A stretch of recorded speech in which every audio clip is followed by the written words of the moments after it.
Hello, it's Paul Lawrence Fan with Leadership is Influencing, and I hope you're having another wonderful day like I am.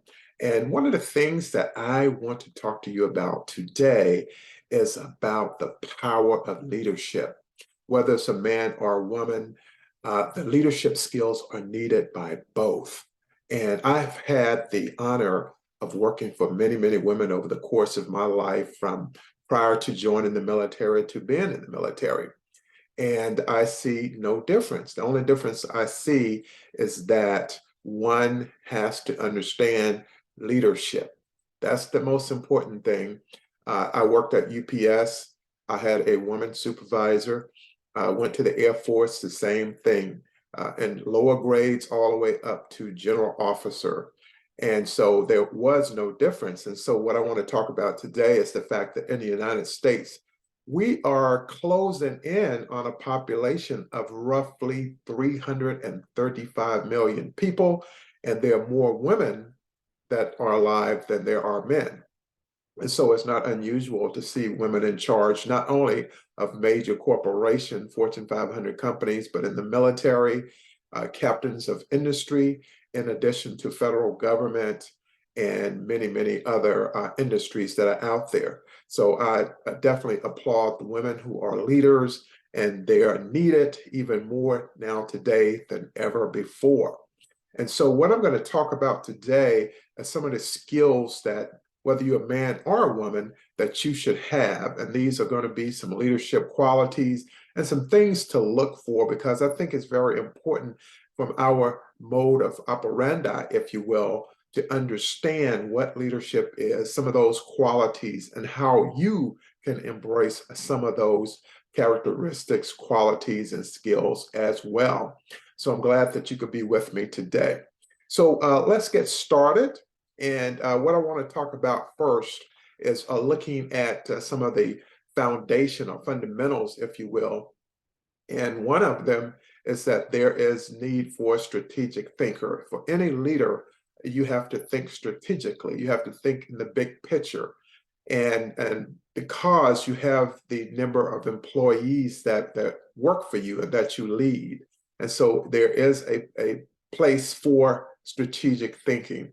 And then also for strategic planning. So how do you get that workflow planned out? And by using your leadership skills, you can delegate this to your managers, because they're the middle person in that three prong approach to it, three-legged stool, as I call it. The leader with the title, the manager, and then the employee, all of which have leadership roles in their own right. And so it's something definitely to consider. And then we want to look at the decision-making process. There's competence needed, and competence is really what makes all the difference. In other words, a leader has to know what they're doing. And oftentimes this happens over a course of time, whether it's actual practical experience, whether it's training, and then actual going through the processes of upward mobility. And so as a leader goes forward and forward in their career, they gain more executive leadership training, more experience managing more people, a larger organization, corporation, federal government, you name it. It's really, really needed. So looking at that big picture. So again, you want to look at the decision-making processes, that they've well thought, is well embraced by the team, and that is executed, is actually carried out and put into action to make a difference. And then there's a need for creative thinking. And creative thinking is just priceless, because if you can come up with a great idea, and this great idea can really enhance the business performance of an organization, it's worth more than gold.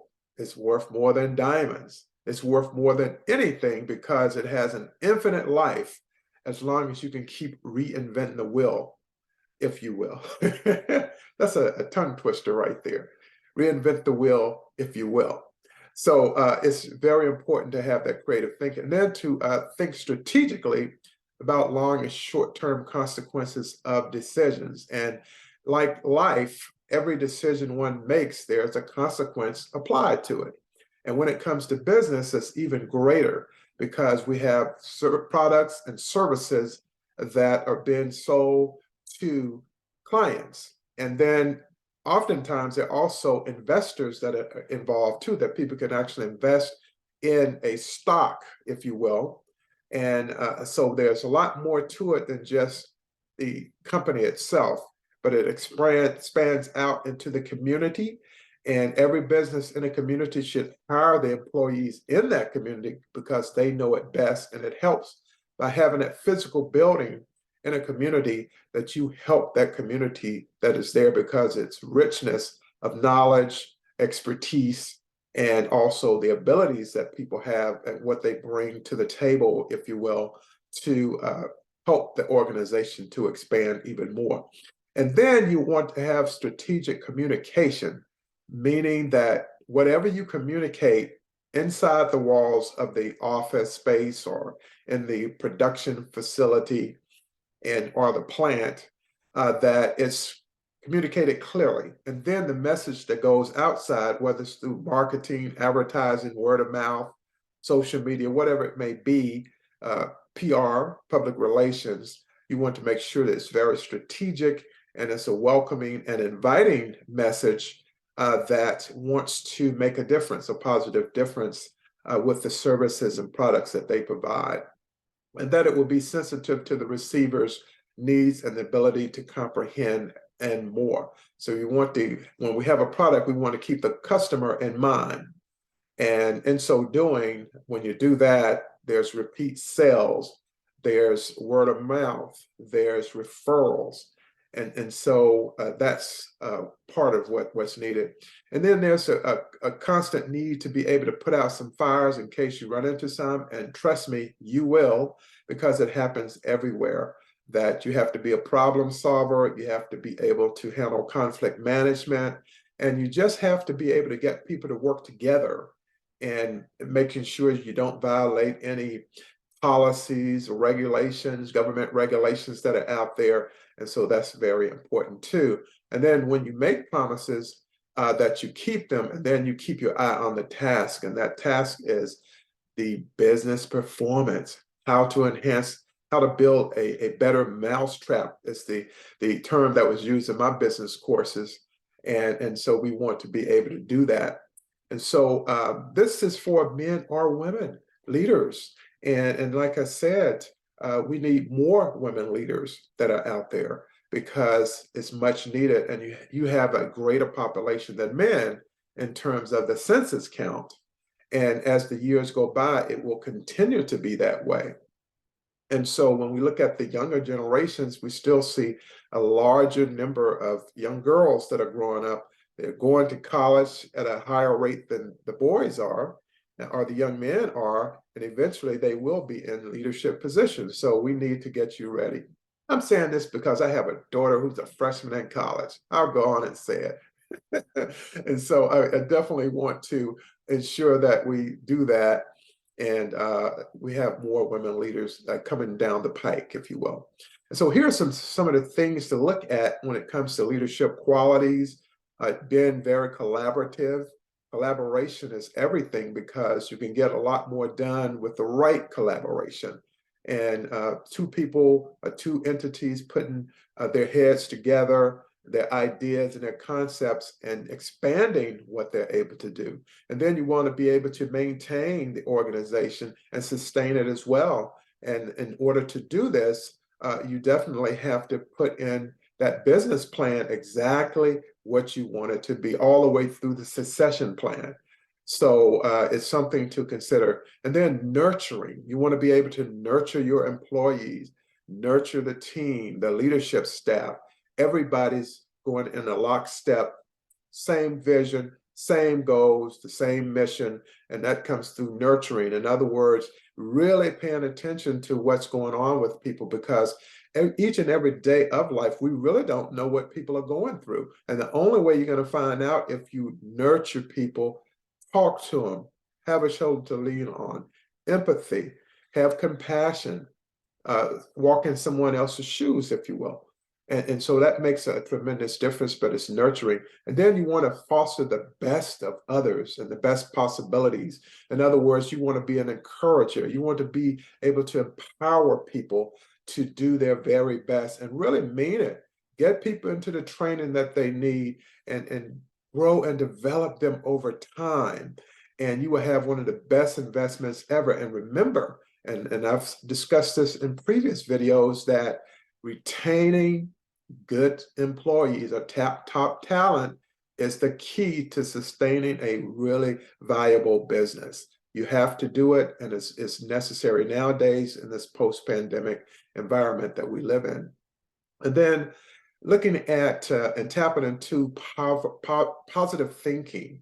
And positive thinking is everything, primarily because even if you run into a challenge, or even if you run into the quicksands of business life, you have to be able to power through that. And you can power through it with the right mindset. And that right mindset takes into consideration positive thinking, having an abundance mentality, and not having a scarcity mentality, but moving forward step by step, growing and maturating and having that manifestation to be able to continue to have great employees with great products and great services serving great customers. And then you want to look at being emotionally intelligent. And what this entails is really looking at individuals and looking for the empathy in them and seeing if a person is humble. Especially a leader needs to be very humble, because you have such a daunting task that you want to be able to understand people at their level, and you want to bring them further and grow them and develop them. And one of the best ways to do that is through what? Is through developing their leadership skills and abilities, developing other leaders within the organization and helping them to become leaders of influence, where they're able to take what they know, what they learn, and bring up the next person in line and helping them to grow, bringing on those new employees and bringing in new personnel from another organization and grooming them, getting them ready to grow and develop with the company so everyone can be successful. It's a beautiful thing, people. I've been through this before with several organizations, and it really made a difference in my life, and I know it will in yours as well. And then don't jump to quick conclusions. We need to have facts before we can come to a definite conclusion on something. And by having an open mind, and especially giving people the benefit of the doubt. Sometimes things are communicated to people that is not true, and you need to at least give a person a opportunity to explain themselves and maybe understand. Remember what I was saying earlier about you have to be compassionate, give people a chance. Life is not easy. Life is not easy at all. I'll tell anyone that, not even for me. Good old me. It's just not. You have to really be on your A game every day, paying attention and really taking in life, because every single day of your life, for how many ever years you've lived, life has presented us with something we've never seen before, something we've never anticipated, with opportunities and opportunities in abundance. And sometimes we have to pick just one and move forward with that. And from a leadership standpoint, the same thing holds true. We never know what to expect, and we have a plan, but sometimes that plan doesn't work. So we have to pivot, tweak a few things, and give it another shot. Never quitting, never having doubt, but moving forward. And more information that we get, the better off that we're going to be. So don't rush to a conclusion. And then we want to weigh that evidence by taking time to consider and reconsider some egos that are involved in some things, especially when we look at conflict that's taking place between a leader and their staff and between employees as well. I did earlier, I did a video that talked about individuals stating that they work for the worst leader in their entire life. And it's actually a true story and an investigation that's ongoing right now. And so you don't want to be in that category, but rather don't let your ego get into a level that the leader that I referenced in the previous video, it was his ego that got the best of him, screaming at his employees, berating them, and they could never do anything right, and he was micromanaging, and we don't want that. And then you have to be able to recover from difficulties. And difficulties could be the production line broke down, or you have equipment that has broken down. You have, for example, when I was at UPS, when the truck breaks down and you can't get the product out, you're delayed, but it's on a tight schedule to get the product to the client because they have customers waiting for it. And so there are a number of things, but you have to be able to recover. So you have to solve for the problem that you have. And that's one of the greatest abilities and qualities that a leader can have, is being able to solve problems. And that's really why people are hired. And then you have to have a high threshold for pain. So what do I mean by pain? I'm not talking about physical pain, but I'm talking about the concern or the worry that someone may have. It could very well be anxiety, and someone is under pressure, under stress all the time. And it may not be related to the job. It may be something from home. If you have a parent that has a terminal illness, or you have a child that's been sick for several years. And so these things can come to bear on your life, and they will have an impact on you, and it also can follow you to the workplace as well. And then you want to have what we call consistency and functionality.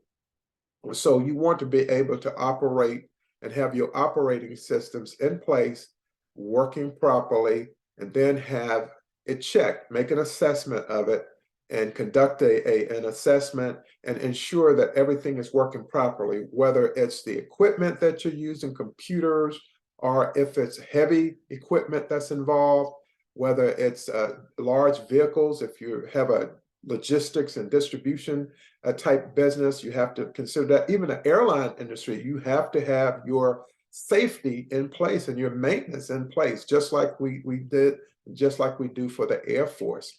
And it's very important. And then you want to operate with grace, give people some grace, and help people to become better people. And in so doing, you will become a better person yourself, because in life, there are just no guarantees. And sometimes we can only do the best that we can. Another aspect of good leadership qualities is listening. How did you like my pause? Let's do that again. Listening. See, when a leader listens, people will pay more attention, especially if you hear what that person has to say. And then you can respond in a positive way to what's motivating them, what's inspiring them, what are they having problems with. And it's very important that you do that, because that's really the first line of understanding. And one of the first lines of being a good leader is being able to listen, and then proceeding from there to resolve whatever problems the individual may be having, getting their work accomplished or working on a team, and being able to get that productivity going. And then we want to do it with dignity. Everyone deserves dignity and respect. Everyone does. We're only human. We're not robots. We're not machines, and we're real human people. And so to have and reflect that dignity, show people that respect is everything. Sometimes for people, that's the only thing they're looking for. They're looking to be respected, and they're not looking to be what we would call disrespected. In that example I provided earlier about the individual stating that they're the worst leader they've ever worked for, that's the category you do not want to be in. And by listening to this video and listening to some of the previous videos, you will not be in that category as long as you follow suit. And I not only want you to learn from these things that I'm talking about, these leadership qualities I've covered, but there are so many more. Looking at the skills, the leadership traits, the qualities of a good leader, like I covered some more here today, and the attributes of a good leader. And so it's very important that you do these things. And so I'm going to conclude this particular session in this video, because I want you to do more research over the course of the next week. And it's not a homework for me, but rather it's for you. It's a gift to yourself to do more research on the qualities of a good leader and then looking at it from the standpoint. And I want you to think back, how many women have you worked for over the course of your life, of your business life?